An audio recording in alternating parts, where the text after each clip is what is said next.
Bom, galera, estou aqui de volta com a parte 2 sobre lançamento oblíquo do seu canal Física Expandida, comigo, professor Ricardo. E o que é lançamento oblíquo? Nada mais é do que pegarmos, a partir do solo, pegarmos um objeto, um corpinho que vai sair com uma velocidade VO. E essa velocidade VO, ela tem um certo ângulo com o solo. Então, esse objeto ele vai sair do solo, tá, com um certo ângulo, com a velocidade fazendo um certo ângulo, e vai fazer uma trajetória parabólica, galera. Ela vai subir e descer e atingir o solo com uma velocidade final v.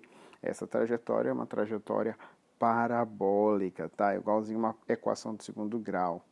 Aí, no caso, o que nós vamos ter? Essa bolinha, ela percorreu uma distância na horizontal, que nós vamos chamar de alcance ou deslocamento na horizontal. E ele vai atingir uma altura máxima, um ponto mais alto dessa trajetória, desse movimento. E aqui a gente vai ter algumas considerações. Quais são as considerações? Logo direto, velocidade inicial é igual à velocidade final para uma mesma altura, ou seja, ele saiu do solo, voltou para o solo, então a velocidade final é igual à velocidade inicial. E o tempo que ele demora para subir até atingir a altura máxima é o mesmo tempo que ele demora para descer. Isso é claro se desprezarmos o atrito, a resistência do ar que vai atrapalhar o movimento. Agora vamos entender a análise desse movimento com mais detalhes. Vamos pegar agora o seguinte, vamos pegar agora só o chão, a bolinha, e ele com essa velocidade inicial vetorial V0, formando um certo ângulo com a horizontal. Tracei duas retas tracejadas aí para marcar a direção horizontal, que vai ser o nosso x e o nosso y. É o nosso plano cartesiano. Para que vamos fazer isso? Para decompor essa velocidade inicial em duas. Lembra que é um vetor, estou decompondo em duas, na direção x e na direção y. VOx e VOy.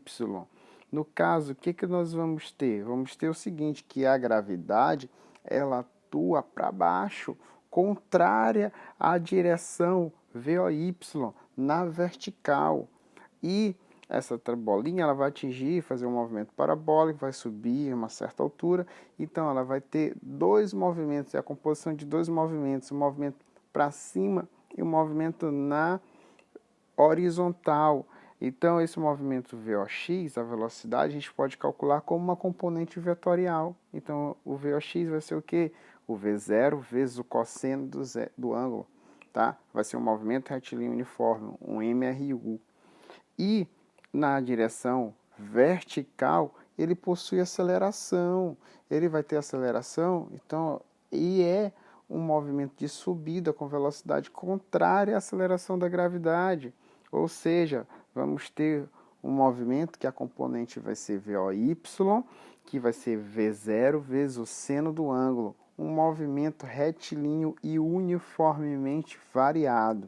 Não esqueça, esse movimento vai ser variado. O que vamos ter aqui? Vamos ter que na subida, tá? Ele possui movimento retardado e na descida ele vai ter um movimento acelerado, porque a velocidade vai aumentar, na subida a velocidade diminui. Bom, então sintetizando, agora podemos fazer o seguinte, vamos pegar aqui um movimento oblíquo com a bolinha partindo do chão. Na direção vertical, o movimento retilíneo uniformemente variado. Na direção horizontal, o movimento retilíneo uniforme. Tá? Ele vai atingir uma certa altura, vai ser contrária à gravidade na direção vertical. Não tem aceleração na horizontal, não esqueçam disso. Aí ele vai atingir uma altura máxima. Essa altura máxima, se a gente for analisar somente a componente vertical, VOY, o que vai acontecer com essa velocidade? Ela está contrária à aceleração, então ela vai diminuir, o vetorzinho fica menor. Depois, quando ele chega na altura máxima, a velocidade vai ser zero. Na altura máxima, a velocidade é zero. Aí, se formos analisar a velocidade Vox, o que acontece? Nessa posição aqui inicial, ela tem um valor. Na posição intermediária, ela vai continuar tendo o mesmo valor, porque não tem aceleração na direção de x, então ela não aumenta nem diminui.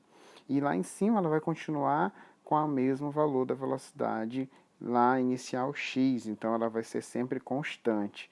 Não esqueça que na subida a direção da velocidade vai ser alterada por causa da gravidade, ou seja, ela vai diminuir à medida que sobe, velocidade y, e aumenta à medida que desce. Vamos calcular agora a altura máxima. Para calcular a altura máxima, temos que aplicar a equação de Torricelli. Como é que vai ser a equação de Torricelli? Vamos relembrá-la. Vai ser Vy ao quadrado igual a Voy ao quadrado mais ou menos 2 vezes A vezes ΔS. Galera, estou usando as componentes verticais, porque só na vertical que tem movimento uniformemente variado. Torricelli é de movimento uniformemente variado. Aí vamos aplicar Vy ao quadrado. Quem é esse Vy? É a velocidade final. Vai ser quanto? Lá na altura máxima, não é zero? Então fica zero ao quadrado. Velocidade inicial a gente não sabe, vou chamar o 2 é da fórmula, o sinal negativo, porque a gente está considerando o movimento de subida. Então a velocidade é para cima e a gravidade é para baixo. A gravidade é a aceleração, então vamos botar G. Aí quem é o ΔS? O ΔS é a altura máxima. No caso, o que vamos fazer? Vamos pegar essa parte menos 2GH máximo, passar para o outro lado, vai trocar de sinal, vai ficar positivo. Como está somando com zero, fica o mesmo valor, igual a VOY ao quadrado. Queremos a altura máxima. Então, isolando a altura máxima, nós vamos ver que vai ser VOY ao quadrado dividido por 2G. Agora, podemos fazer o seguinte, vamos saber quem é essa componente VOY. Essa componente VOY a gente tem lá da decomposição vetorial, que ela é VO vezes o seno do ângulo. Então, tudo isso elevado ao quadrado dividido por 2G. Esse é o valor da altura máxima. E o cálculo do tempo de subida vai ser igual ao tempo de descida. Eu já falei lá atrás. Então, no caso, vamos imaginar que esse cálculo vai ser a partir do movimento de descida. E o tempo de descida vai ser dado pelo movimento de queda livre. Porque a bolinha já está numa altura máxima. A velocidade na vertical é zero. Então, ele chega aumentando o valor dessa velocidade com a gravidade. Então, vai ser o movimento de queda livre. No caso, o tempo de descida ele é igual ao tempo de subida. E o tempo de descida vai ser dado por hgt ao quadrado dividido por 2. Vamos lembrar que esse h é a altura máxima, e a altura máxima já foi calculada. É VO seno de θ elevado ao quadrado dividido por 2g. E isso é igual à altura da queda livre. Então, vai ser gt ao quadrado sobre 2. Pode-se cortar esses dois, fazer meio pelos extremos, e vamos obter g ao quadrado vezes t ao quadrado igual a VO vezes o seno de θ, tudo isso elevado ao quadrado. Passando esse g para o lado de lá para isolar o t, vamos ficar com t ao quadrado igual a VO vezes seno de θ ao quadrado dividido por g ao quadrado. Tirando raiz quadrada de todo mundo, vamos obter que o tempo de descida é igual ao tempo de subida, que é igual a VO vezes o seno de θ dividido por g. O cálculo do tempo de voo. O tempo de voo nada mais é do que a soma do tempo de subida com o tempo de descida.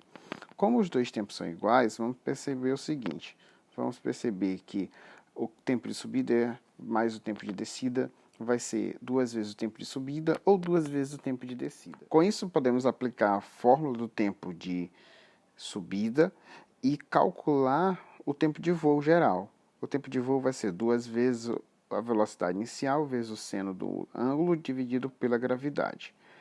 Vamos lembrar que agora, quando ele sobe a bolinha, ela parte com a velocidade inicial, tem um tempo de subida, atinge a altura máxima, depois ele cai no chão. Na altura máxima, a velocidade em y é zero, a velocidade em x é constante, igual à velocidade inicial, e o tempo de descida, o tempo de voo lá na velocidade final vai ser igual à velocidade inicial, e o tempo de voo é o tempo de subida mais o tempo de descida. Para determinar o alcance do lançamento, vamos pensar no seguinte, que a bolinha ela sobe e cai numa certa distância horizontal que vai ser dada pelo alcance A.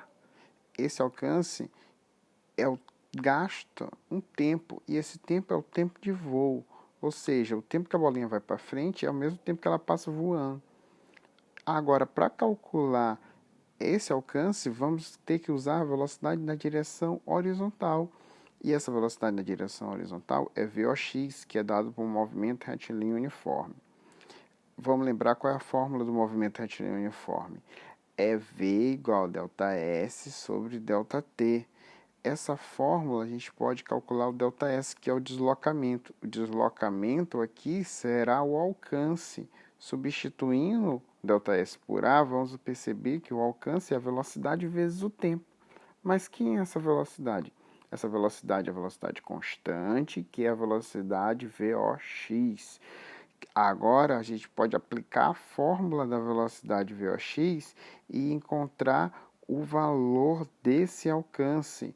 Não esqueça, ó, vertical MRU, V e horizontal MRU.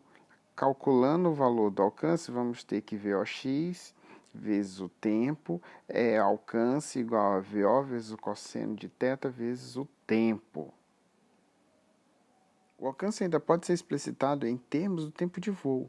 Se o ΔT é igual ao tempo de voo, podemos substituir e vai ficar A é igual a VO vezes cosseno vezes 2 vezes VO vezes seno de θ sobre G. Esse VO com esse VO vai dar VO ao quadrado. Aí vamos obter a seguinte expressão: VO vezes 2 vezes seno vezes cosseno. 2 vezes seno vezes cosseno é uma expressão trigonométrica chamada seno de 2θ. E isso vai ficar que o alcance vai ser VO ao quadrado vezes o seno de 2θ sobre G. Essa é a forma geral do alcance.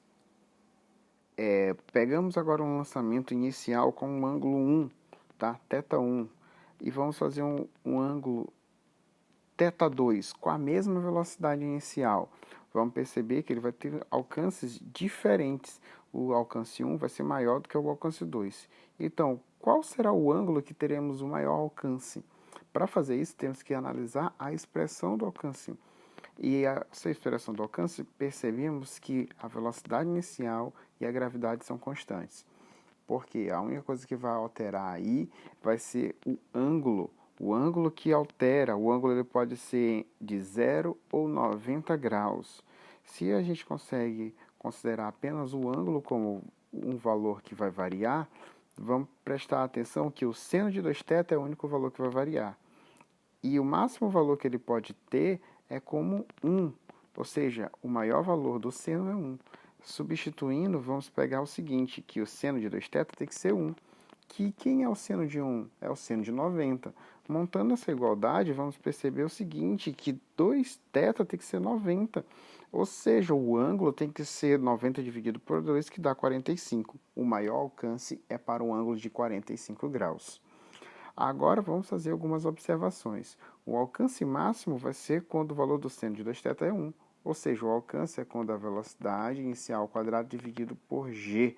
Esse é o máximo alcance. E a outra coisa é que para lançamentos com a mesma velocidade, a gente vai ter ângulos que vão ter o mesmo alcance. E esses ângulos vão ter que respeitar a seguinte regra: a soma do ângulo do primeiro ângulo de lançamento com o segundo ângulo de lançamento for 90, ou seja, ângulos complementares, eles terão o mesmo alcance. No caso, se eu lançar com 15 e com 75, terão o mesmo alcance, porque a soma dos dois é 90. Se eu lançar com 30 e 60, eles também terão o mesmo alcance, porque a soma dos dois é 90. Agora, se lançar com 45, teremos o maior alcance. Galera, o vídeo ficou grande sobre o lançamento oblíquo, mas a aula fechou, encerra exatamente aqui.